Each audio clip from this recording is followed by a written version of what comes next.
Come on.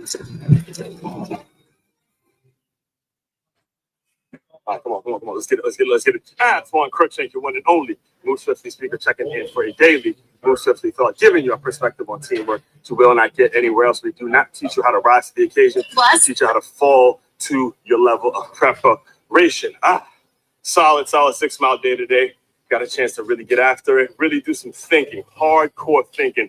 Because the topic today, we're going to jump into some politics. Today because there's a lot of stuff going on ever since last week with the Jimmy Kimmel situation, the show being back, the late Charlie Kirk's memorial service, and that cackling Kamala Harris, making back to doing a tour, and she's back in the headlines because she has a book out that, she's explaining how difficult it was and how, making all sorts of fucking excuses about why their job didn't get done, as opposed to just saying it didn't get done because the better candidate won. All right, see, that's the issue. That's right there. I'll just start off right there. The issue with her is even a whole year later, having given the perspective that she's got, now there's a bunch of excuses. Well, the person I wanted as president and vice president, the person I wanted as vice president, we couldn't do that because he was too homosexual, and the people weren't ready for that. And now you're judging the American people based on what you think they. I mean, come on. No accountability whatsoever. Nothing. Instead of, hey, I maybe should not have spent billions of dollars on celebrities trying to endorse celebrities. I probably shouldn't have, judged other black men and say, hey, maybe they want something more than just weed and child support money or whatever the hell it is she promised to black men, or some bullshit letter that she had. Okay, no accountability whatsoever. Nothing but people like you. There's people out there who decide to clap and cheer for it and say, yeah, man, you tried your best and go on, and it's bullshit. She lost. Take it, since you want to be treated like a politician and a man, take it like a leader, take it like somebody with some accountability and say, this is where I made my mistake and I'm going to own up to it. That's the issue right there, all right? So that's my response to Kamala and her book tour and, her money grab book tour that she's going to get a couple million off, and then we'll probably never see her again. So all that being said, now that I got that off my chest, let's talk about our actual president, Mr. President Donald Trump, and Vice President J.D. Vance. And then, by the way, J.D. Vance 2028, you got my vote, man. I love everything he said at the Charlie Kirk memorial service. I love everything he's about. I love just the mentality of, hey, I was on this aisle one day about Donald Trump, and now we're running together, and now we're working as a team. We're showing the American people that despite differences, despite things that we disagree on, they can, work together in a very, very important role. So, right, that's the American story, if anything. Right, if anything, you got to learn from that. Right. So, all that being said, not yesterday, but this past week, I found myself getting into a could have been a very heated discussion if he didn't leave, but with a person that has absolute Trump derangement syndrome. I mean, you want to put the poster child for Trump derangement syndrome, it would be this individual, right, that I'm going to be speaking of. I'm not going to say his name because, again, there's no permission, and again, I know how to discern, but anybody who knows me personally knows exactly who I'm talking about. But he has incredible Trump derangement syndrome, right? And the conversation got brought to me, the question got brought up to me, hey, should Jimmy Kimmel's show been canceled? And I said, absolutely, as I said right here on this show, absolutely it should have been canceled because of the disrespect that you have towards our president, disrespect that you have towards the leader of the country during a time of grieving, during a time where, hey, they lost someone that's really close to him, somebody that helped him win his campaign, and you're going to imply that he didn't care enough, or he's not grieving the way you want him to grieve because of a 2-second clip in which he's talking about, come on, that's crossing the fucking line. That's crossing the fucking line, and the show should be canceled. Now, I did hear that the show did come back on some channels or something like that. I never watched the shit one way or the other, but anyway, I was in this conversation, and the individual who has Trump derangement syndrome, who doesn't speak to me again, has not spoken to me since the election. All right, he's lost friends, people he's known for years, that he does not speak to since the election, which is bullshit in itself. The sad part is the black individual and us as black men who talk all this shit about leadership, but we can't finish out a conversation. We don't have the ability to have a debate, educated discussion, finish out the conversation and see everybody's point and then move forward in a professional way. That's the sad part, right? So anyway, we're getting into it, and he said something that I've been hearing all the way since 2016. That's about to be 10 years, over a decade ago, right? Basically a decade ago. I've been hearing people say the same shit, right? Primarily black folks. Hey, that ain't my president. That ain't my president. I'm Obama. That ain't my president. I ain't my president. Okay, if it's not your president, leave the country. Leave the fucking country. Leave. Go find it. Go make it work somewhere else. That's not the USA. Go try to live somewhere where you do not have the resources that you have now if he's not your president, all right? I heard those same people, and this is one of the things that I picked up, and this is one of the things where I remember I was actually training at 9 Round. There was a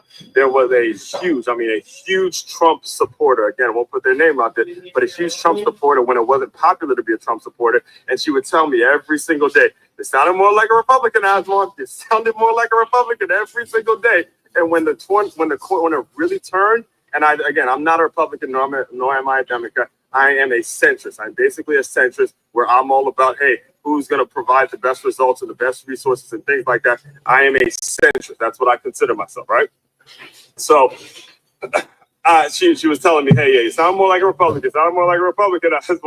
And then when I really started to turn the tide in terms of the way I was thinking was when those stimulus checks came, right? Because you had a lot of people saying, oh, well, that ain't my president. There's a whole, 4 years of saying, that ain't my president, that ain't my president, that ain't my president. As soon as the stimulus checks hit, as soon as COVID happened, and he's talking about now giving money just to anybody out there, everybody, now all of a sudden you're taking the money, though. You're taking the check, though. You're taking the check from the person who's not your president, quote, end quote, right? That's my point. The world needs real leaders. The world needs a situation where you actually take some self-accountability, and it's your job. It's your job to get your shit together in the best way you know how to get your shit together. Work with the people that tell you things you don't necessarily want to hear, but you know in your heart, hey, I'm learning from it. I'm getting better from it. I'm taking something from it, and I'm improving my situation, whatever my situation needs to be. That's how you got to roll, right? You can't be depending on other folks to get you where you're trying to get to. That's just bullshit, right? You got to have it within you to continue to work, continue to grind, continue to pursue things that are going to be beneficial and provide you resources in the future. That's what it has to happen, all right? All that being said, if you want real leadership, real employee development, real talk in terms of how you got to excel and build your business in the right way, it's makeyourmove.com, MAKEYAMOVE.com. One-stop shop for your teamwork and your self-development needs. As one Crookshank, the one and only Move Swiftly speaker. Check it out. You guys take Move Swiftly. We will talk more soon. All right, you guys heard it. As one Crookshank here, you one and only Move Swiftly speaker, former Division I college football player and current 5-time, soon to be 6-time published author and educator. For those of you who don't know, Move Swiftly, I created this whole brand, this whole concept, this whole understanding. It's all about taking the innovative teamwork lessons that you learn on the football field and applying them to businesses and business owners so they have a staff and/or group of employees that moves as efficiently, as coherently, as strategically as a championship high school or youth football team. That is what we do around here. And at times, because born and raised in Silver Spring, Maryland, I went to school in New York. I currently reside in South Florida. There's certain political news that start to make its way into this channel in which I got to address. And as you heard, I'm a centrist. I am not a Democrat. I am not a Republican. I am a centrist. I'm right down the middle. And I just observe, look at what the results are, look at what gets said, look at what the situation is. And I make my decisions and I make my observations and my takes and my things based on my conclusions based upon what's available to me. So that's what you can tell. At times I'll start to dive into a little politics when it gets to the point where it just gets out of hand. All right. So anyway, today is one of my favorite days, one of the more the staples of what we do around here, seeing that we are all about employee development. There's a concept that yours truly created and put out into the atmosphere about a little over a year ago now, probably approaching 2 years at this point, called Win-Trapreneur Wednesday. Win-Trapreneur Wednesday, it started out as just a tip on entrepreneurship, and then it evolved into my 6th book, which is going to be ready probably at some point. As soon as I get some time, I'm looking towards a November, hard start the pre-sales, but for the most part, the book is already written. It's basically going to be a lot of the articles that I already have aligned with a step-by-step process and how these people became entrepreneurs and explaining it and all that. So giving myself about a month or so, again, next Monday, the Monday coming up, all my goals will be laid out. I do my goals, monthly goals and stuff like that. So we'll dive into that next Monday. But if you want more information on employee development and how we use the game of football for employee development and helping your staff really walk into your organization with a mindset that they're trying to not only get better themselves, but better the organization, because better in the organization means they're putting themselves in a better position.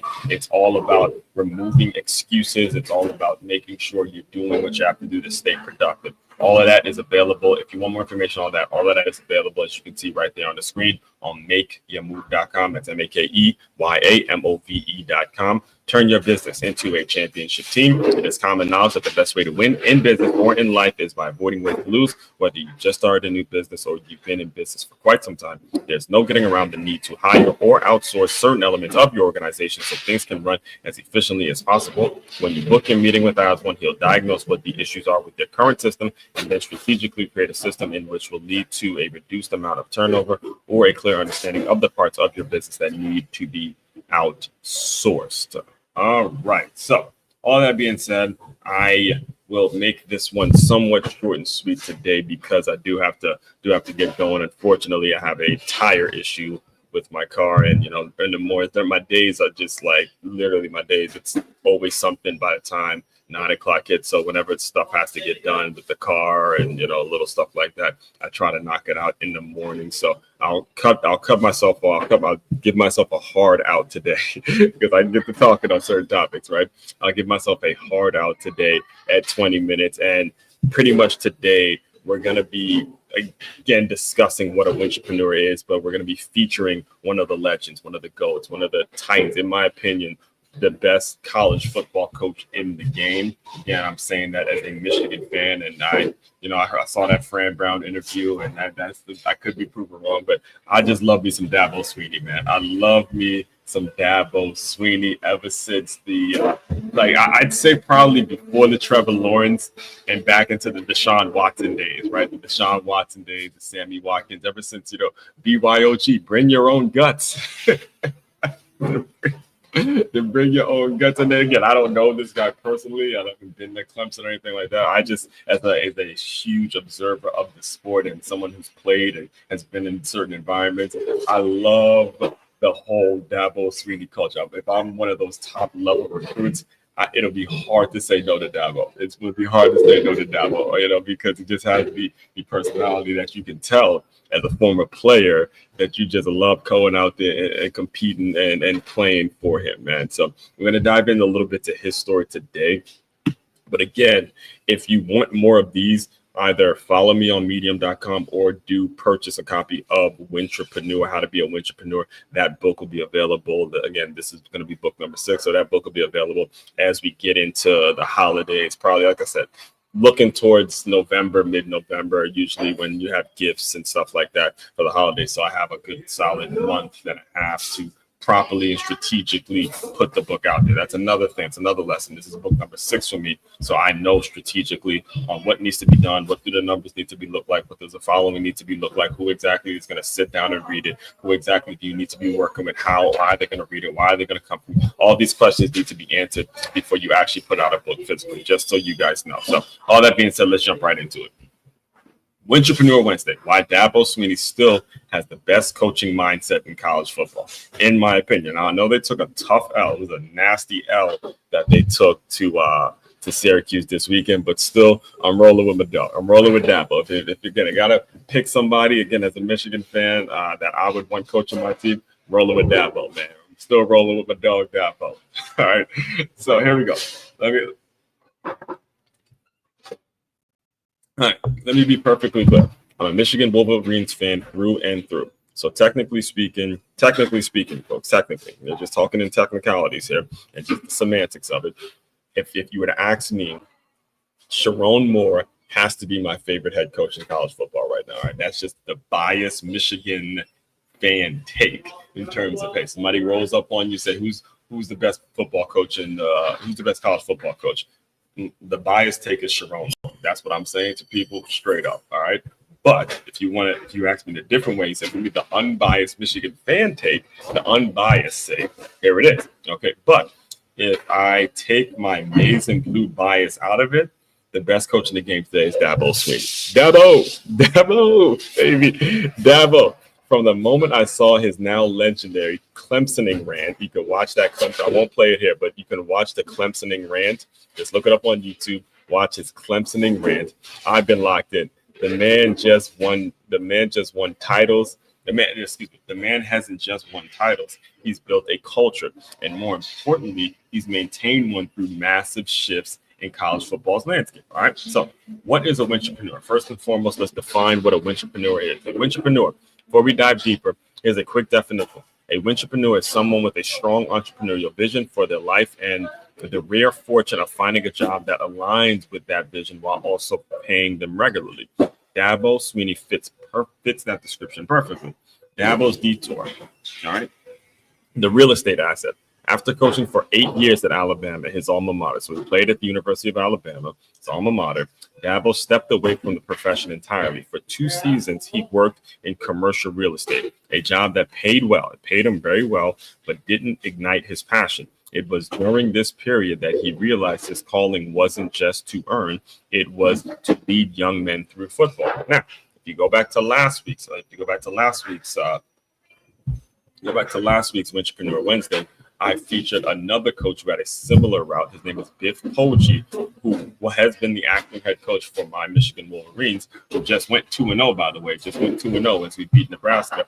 But he, too, was someone that made it big, made a ton of money doing something in the financial world, in the heavy financial world, and then came back to college football coaching after they made their money. And that is what this is the tie-in, right? The reason I picked certain people to feature on Win-Trapreneur Wednesday is because they have been given the perspective of I'm outside of the football circle. I'm making my money doing something else. And then even though my money is nice, my bank account's looking nice, I'm coming back to the football world because that's where my passion is. That's where my hunger comes from. That's where my grind comes from. And when you have a person who's been out of the football world for some years and they come back, the perspective, the lack of entitlement, the understanding that you got to give these players a little something more than just the nose and plays and this, that, and the third. You got to start teaching them life skills because all of them will not have a future in football. They will not have a future in football. Some of them, the last game they play is going to be the last time they even think about football. All right. It's just that they're talented. It got them through school. And I got to give you these life skills that you're going to be able to take with you when it comes time to being a husband, it comes time to having a job, holding down a job, running a business, being a father, being an uncle, being a grandpa. All sorts of things are going to come up that I got to give you these tools because football will not last. It's not going to last you. All right. That's just the point I'm making. All right. As you guys can see with a lot of the injuries that are going on. All right. Ooh. All right, so I can get to talking on this. I got 3 minutes. Let me just run through the article real quick. Again, go follow me on medium.com to read it directly. Anyway. So after coaching, in his own words, you guys can go look this up. In his own words, the time outside the game gave him the confidence, clarity, and purpose. That's right. That right there is what separates employees from Win-Trapreneurs. The ability to recognize that when a high-paying job isn't aligned with their greater mission and the courage to pivot back. So age is nothing but a number. All right. This is the big thing that made me want to do the feature on him. All right. So recently, Dabo made headlines for his passionate response to critics questioning his job security. You could watch it. Again, it's all over the internet. Everybody, a lot of mainstream media folks picked up on it, right? He made the bold claim that struck me hard. He said, I'm 55 years old and just getting started. I'm 55 years old and just getting started. Just getting started. You heard me correctly. 55 years old, and he said he's just getting started. This is a man who's already won national titles, conference championships, and coached countless NFL stars.